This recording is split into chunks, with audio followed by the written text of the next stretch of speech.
Yeah, we're up in Ohio. Yeah, I like Ohio. It's kind of freezing outside right now. But welcome everybody to the Three Geeks Podcast. Jason and Justin here. We are joined by Suze Lanier-Bramlett. How are you doing today? I'm good. Thank you. How are you?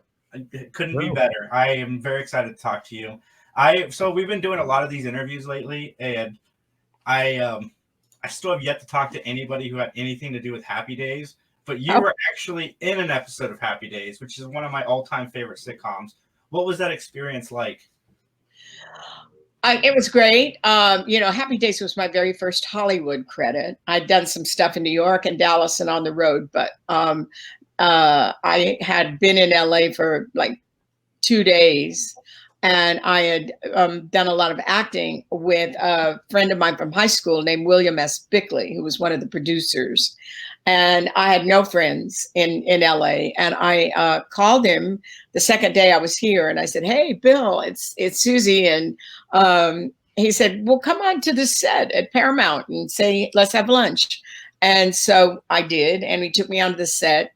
And Henry Winkler walked up and said, "Hey, how you doing? Make her my girlfriend." And so they wrote me in. They wrote me in that week. It wasn't a big part, but it got my feet wet to be on a set and to see how to, make your mark. And I ended up dating Henry for a couple of times. We went out a couple of times, just really as friends. And I think he wanted me to just get acquainted with some of the places to go and stuff. And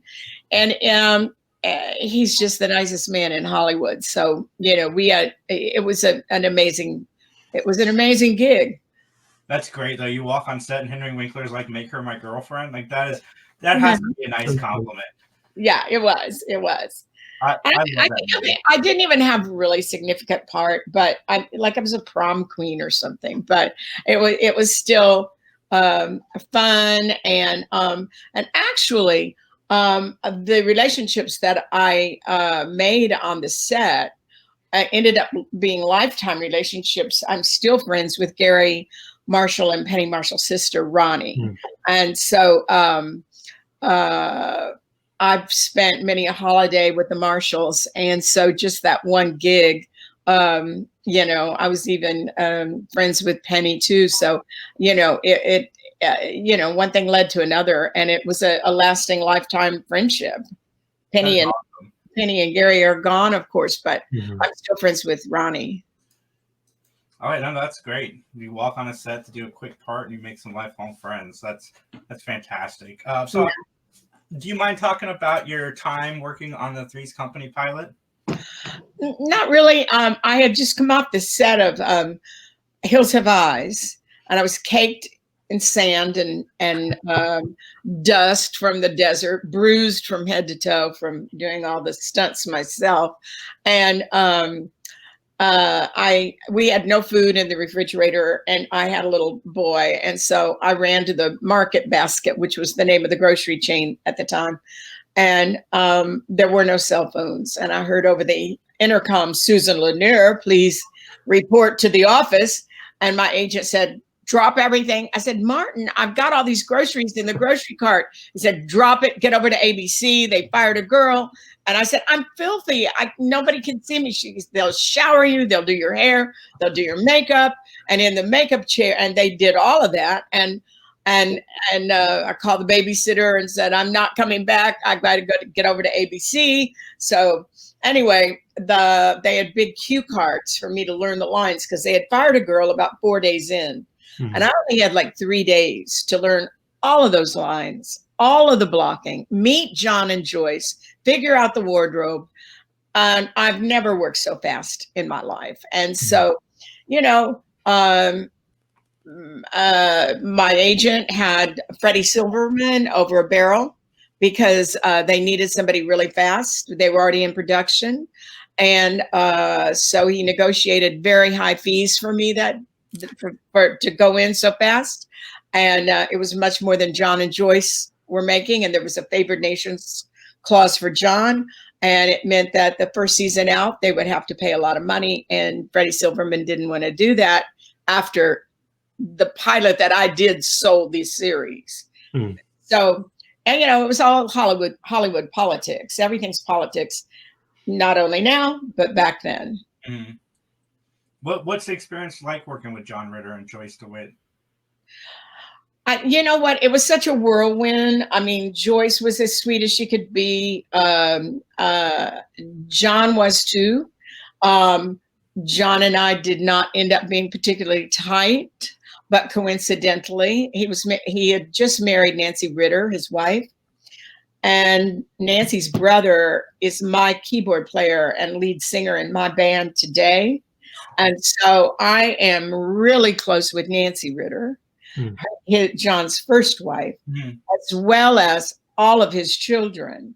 So I am very close with the Ritter clan, as well as, her name was Nancy Morgan, as well as the Morgan clan, and David Morgan, who plays in my band now, as well as he is the lead singer for Three Dog Night before pre-COVID. He and my late husband, Delaney Bramlett, wrote hit after hit after hit song together. So it's weird how life interconnects. That's amazing. Happy Days and the Three's Company pilot. Like, you made some lifelong friends. That's great. You know, all of my projects that I've worked on seem to, and I don't think this is a unique experience for me. I think a lot of people bond, I'm not going to end up being friends with everybody on the set, but I think that every experience, every show I've ever worked on, it seems like either we make a connection at the moment, or we run into each other later and make the connection then. That's awesome. So getting to The Hills Have Eyes, which is probably what you're most known for. Yeah. What is the experience like working with a very unknown Wes Craven? Wes, well, as some people know and some people don't, Wes had, prior to Last House on the Left, had been a school teacher. Okay. And he still had the school teacher mentality about him, which creates calm and patience and kindness and good communication with his actors. And I found that he was one of the sweetest directors I've ever worked with in town. And I've worked with many, many of them, but he was just an angel and so open to suggestions. I mean, he had first, the original script was entitled Blood Relations, not The Hills Have Eyes. I talked to him multiple times about changing the title, that it seemed to cheapen the project with that title. He listened, and I don't know that I would have picked The Hills Have Eyes, but he must have known what he was doing when he changed it. Yeah. Because, I was saying the other day, I said, I was stunned. I'm sitting here watching my favorite show on TV, which is Schitt's Creek. And here's Catherine O'Hara starring in The Crows Have Eyes, which is a satire, of course, spoof on The Hills Have Eyes. So it just continues to have, continues to breathe more life into it, So it just is the project that never stops continuing to evolve. What was the experience on set for you? Well, it was hot in the day and it was cold at night. And I was used to having my own private dressing room, which was not even, we were all crammed into the same dressing room. And, but, like after shooting, Dee and I would take off and go to the gym together in Victorville. There was a little gym there. And we, that being all in the same dressing room is a bonding experience. Either you kill each other and tear each other's eyes out. And there was a little bit of, dissension, I suppose. I don't even remember it, but Michael reminds me of it from time to time, Michael Berryman. But it created a lot of lifetime friendships. I'm friends with Janice and Martin, and Dee lives around the corner from me. I love Dee. I just did a film with her daughter, Gabrielle Stone, and Michael and I talk about once a week.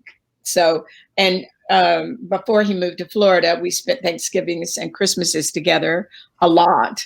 And every gig I did in LA as a musician, Michael would be on the front row, every single one of them if he was in town. And I've got to say, he's like a brother.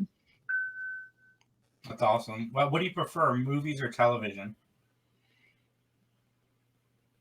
Movies, I would say, because I think it's a more relaxing environment to be creative. Television is very rushed. You really have to be on spot. You have to know your lines. It's very fast moving. They don't always give you a retake. And it's stressful. Mm-hmm. It's a very stressful environment. And though it looks quite easy to people looking on the outside, I think TV might be the hardest medium. Sure. To work. So I'm kind of curious because The Hills Have Eyes has kind of another iteration, right? The 2006 version.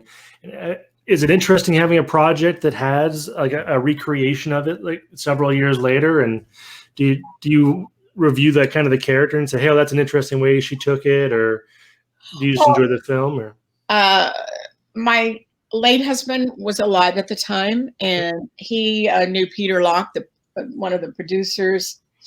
And we had socialized with him and his wife, Karen, from time to time over the years. We were both invited to the red carpet premiere in Hollywood and at the cast party, I bonded with Emily DeRaven very quickly.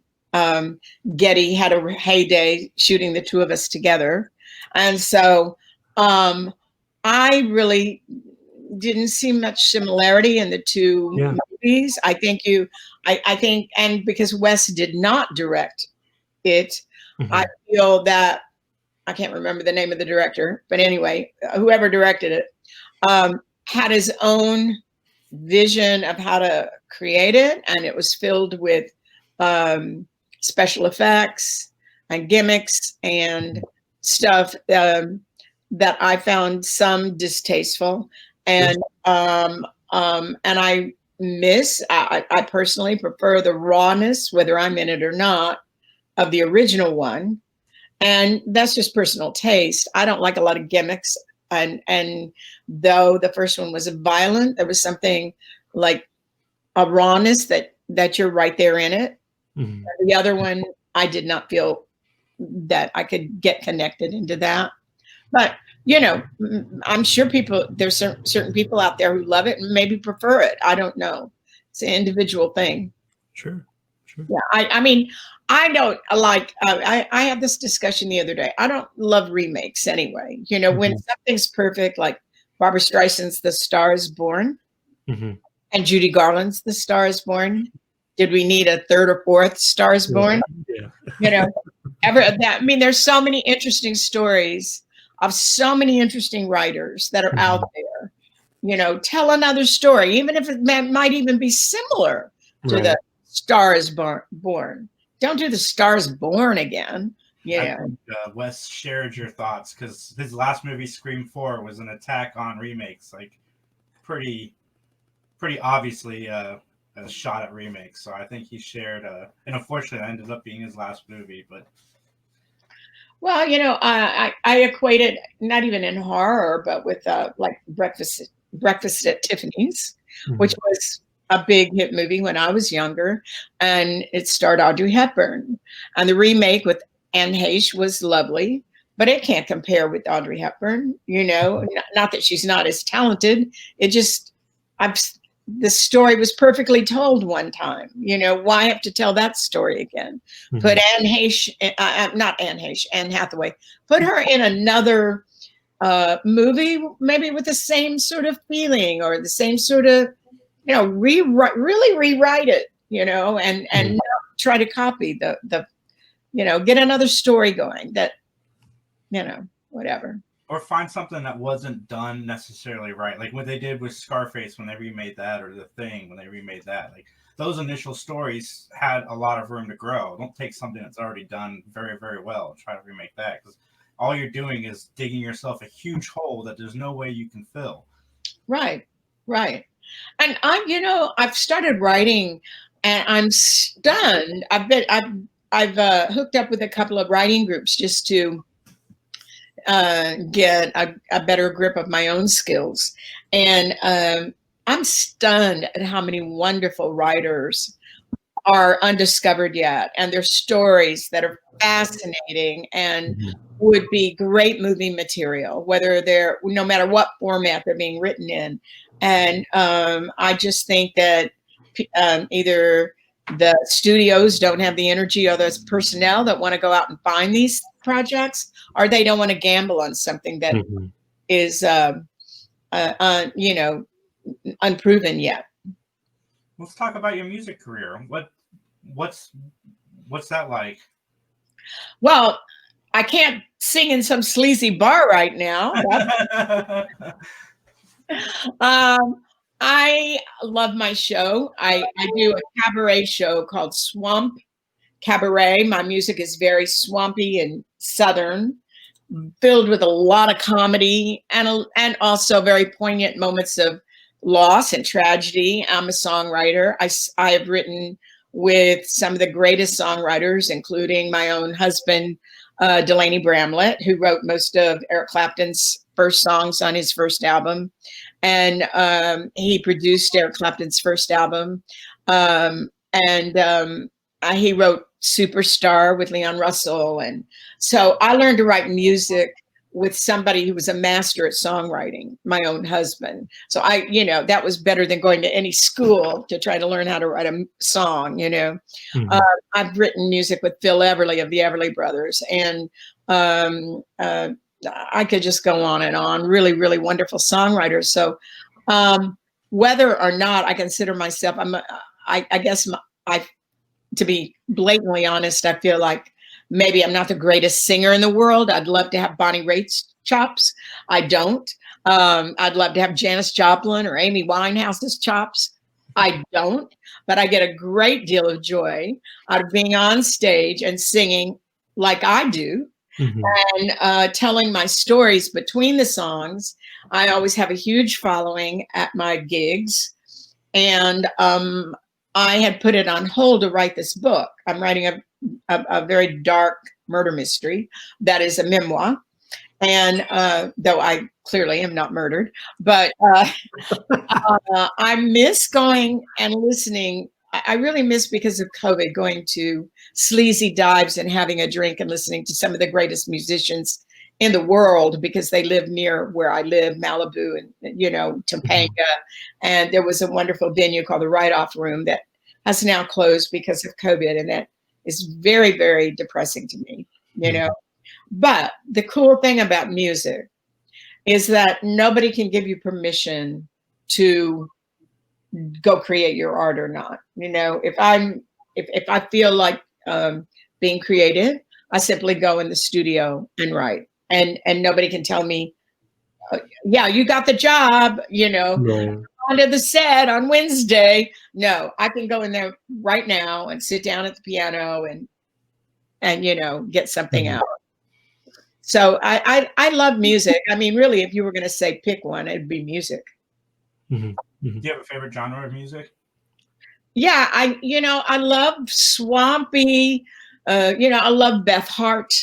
I love Joe Bonamassa. I love my favorite all-time band, I suppose, is Little Feat. And I loved my late husband's music, Delaney and Bonnie and Friends. It's what he was known for. But after that split up of that group, I didn't know him then. They split up in 1971. I met Delaney in 1977. But he has to be my all-time favorite musician, But I like the blues. I'm from the South. I'm from Dallas. And when I was a little girl, my granddad would sit on his front porch. He had a piano on his front porch, and all the neighbors would come around. And it was before everybody was glued to a television watching depressing news.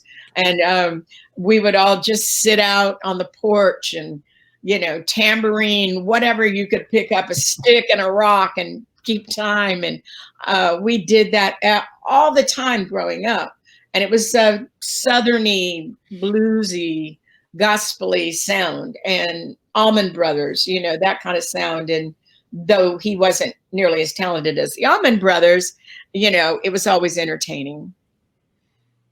Do you have a favorite city or region to play in? Just kind of marries up with the type of music you like to play, or do you care, or just wherever? Well, LA's easier because I'm home. I grab my stuff. I grab my stuff and get in the car and go to the gig, right? And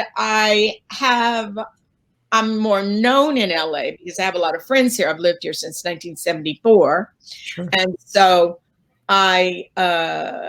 it's easier to get people to, come see you. But I, not too long ago, a couple of years ago, did a gig in Orlando. I go there sometimes and play at BB King's and sing with the Ladies of the Blues down in Florida.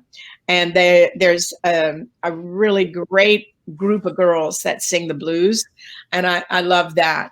But, I don't know going forward how many more of those opportunities are going to present themselves. So I think my focus now on at least getting my own music out is to release singles with a music video behind it. And I love directing those. And so I love having ideas and make them come to life. And so, getting the equipment, I'll shoot it myself because I'm a photographer. And unless I'm in the shot, then I get somebody else to do it. And making those come to life with a story behind them is a great deal of fun. And either they take off or they don't. I have a new one, somewhat new, called Facebook.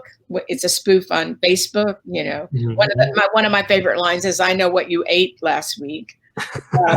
Roasted duck and collard greens. Right? So, and it's a real spoof on the invasion of our privacy of Facebook. And it's a long song. It's funny. And I hope it's on YouTube, and I hope people will take the time. It's under Suze Lanier-Bramlett Facebook.